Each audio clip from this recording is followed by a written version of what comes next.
So back in our application, this is where we last left it, I'll add a new container.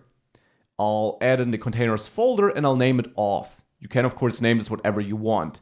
And there I'll create the auth.js file, and this will be this page I want to load with the sign up or sign in form.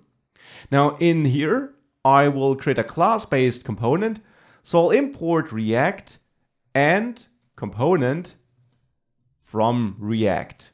It's been a time since we created such a component, but I'm sure you still know how it works.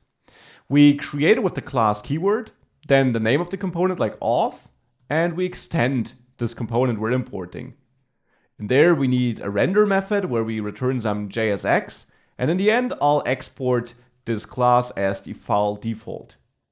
Now the JSX here will be pretty close to our contact data form. I'll have a wrapping div, and in there I'll add a form element.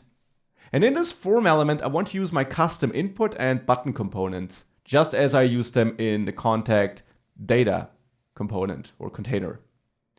I'll also manage my form through the state of this auth container, not through Redux, because I'm only talking about the local state, the values the user entered into the form inputs and so on. And it makes more sense to me to use them and to manage them inside the container with React's state property. So I'll add state here, and I'll add a controls property, and I'll set it up kind of equally to the contact data so that I can reuse the logic from there. There we had a order form property, and then we had the various controls, and they all had something like the element type, config, and so on. I'm going to copy the name control from there and put it into my auth controls object and rename it from name to email. Now the element type will still be an input element. The config, here I will create an input element of type email, and the placeholder should just be mail address, for example. Now the value initially is empty. Regarding the rules, I want to reuse the check validity method from contact data, and there I support things like required min length, max length, is email, is numeric, and that is basically what I want to introduce in the auth container too. So I have required, and now I also want to set up is email to true for this email control I'm creating here. Valid initially should be false, and touched is also false. And now I will duplicate this once to also have a password field. So here I'll add password like this. It will also be of type input, but then the element type will be of that. The type of the input itself then will be a password, and the placeholder will therefore be password. It should be required, and let's say we want to have a min length of 7 characters or 6 characters maybe. That actually is the min length required by Firebase. Of course, adjust this to your backend. With that, we got this set up. We can now dynamically create that form. And for that, I first of all need to import the input and button components, so my own components there. Input from, now I need to move up into the components folder, into the UI folder, then there the input folder with the input file, and the same for the button component like this. Now the logic is the same as in the contact data component. There we also looped through all our controls here, and I can therefore copy the code from there where I converted my state object to an array I can loop through. I'll copy that. I'll then move over to the auth container and add that in the render method before I return anything. And now I want to loop through it and create my form. So I'll create a new constant which I'll name form. And there I want to take my form elements array, call map to map it into an array of JSX elements. I get each form element here, and I will return JSX. I want to return my input. It's a self-closing element, and it takes a lot of keys and properties. The first one is the key property. There I really just want to use the form element ID, which is available since I added here. If you remember the forms module, we added it here. It's the name of the element to be precise. And then all the other keys which are expected. We can have a look at the contact data, and we can actually copy all the setup from there for all the other props we set up on the input element and add it here in the auth container. So there we can also leave the code as it is because I kept the name. I'm talking about a form element in my loop, and I do use that here too. I do have a config key and a value key and all these keys because I use the same setup in my state property, so that's really reusable. And with that, we now have a dynamically generated set of inputs. Now, the next thing is, of course, that I also need a button. So below all these inputs, I'll add a button. That button requires a button type prop, which I'll set to success. Danger would be the other option we have in our application. And that should not be part of my form here, though. That should be part of my form element down there where I return something. And above the button, I'll render this form constant, which contains my inputs. With that, the button should not be a self-closing element, but the button should allow me to add some caption in between the tags. So here I'll simply say submit. And now we got a form with inputs and a button. To see it, we need to load it via routing. We got the auth container and we set up all our routes in the app.js file. So there I want to import my auth container, import auth from /containers auth and auth again. And now here I'll simply replicate one of the routes. And let's say for /auth, I want to load this auth component like that. Let's try this out. And to be able to reach that, I'll also go into my components folder and there to navigation items into the navigation items component. Here we got our links and I will add a new one.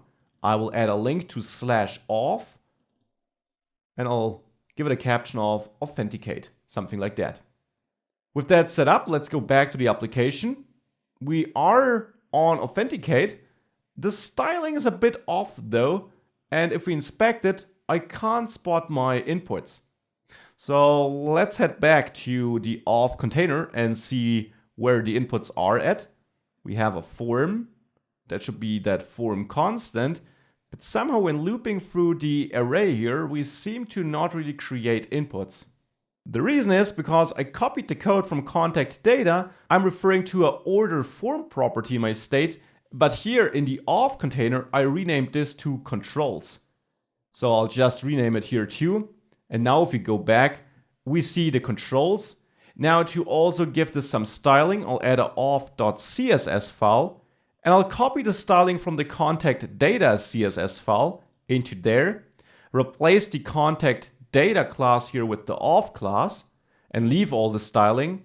And in the auth.js file, I'll then import my classes from the ./auth CSS file and then assign it to the wrapping div so that the wrapping div here receives a class name, which is classes auth, this newly added CSS class. If we now save all these files, this is looking pretty good on all device sizes, I guess. So this is my sign up form. The next step is to also configure this form to have validation. So let's do that in the next step. I will also copy the code for this from contact data. And by the way, with all this code copying, you would correctly say, can't we outsource some of this code in some centralized file? And yes, we can. We'll do this in the next module where we will apply some optimizations to this project. For now, I will just grab check validity, this method, copy it, and add it to my auth container too. So above render, I'll add check validity, which supports various rules. Actually, all the rules I use here. And now I need an input changed handler. And I will also get this from contact data. So to check the validity, I'll add a new method to my auth container. I'll name it input changed handler. And there I expect to get the event and the control name, which did change. And in there, I now can use a lot of the logic, but not all, from the contact data. I want to create an updated form, not named order form though, where I update my elements but I'll do it manually here in the auth container. So I'll create my updated controls constant, where I will create a new object where I will copy this state controls first. And then I want to only update one of the controls, the control with the control name we have here. So state controls simply copies all elements inside this controls object, and one of them will then be overwritten by me, and that's the one with the name I receive as an argument here. And that should then in turn receive a new object. So here I will then also call this state controls for that given control name and distribute all its properties so that I can then override some of the properties. For example, the value. Now the value of this control, and I can basically now override all the properties we have here on the control, like value and valid and touched. So the value will now be event target value. Valid will use this check validity method, and there I will pass event target value and the rules of this given control. So the rules are this state controls for this control name.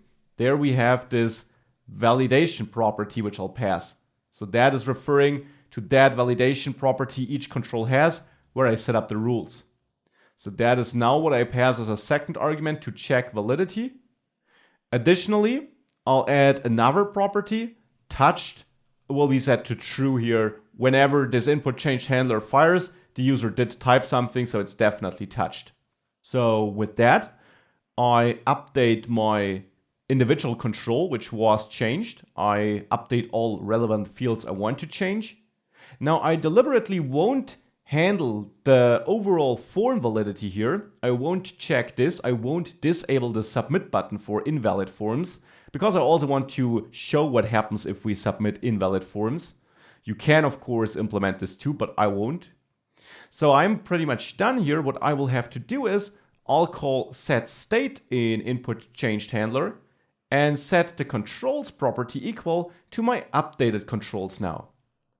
With that, I got this working. Now I need to connect it.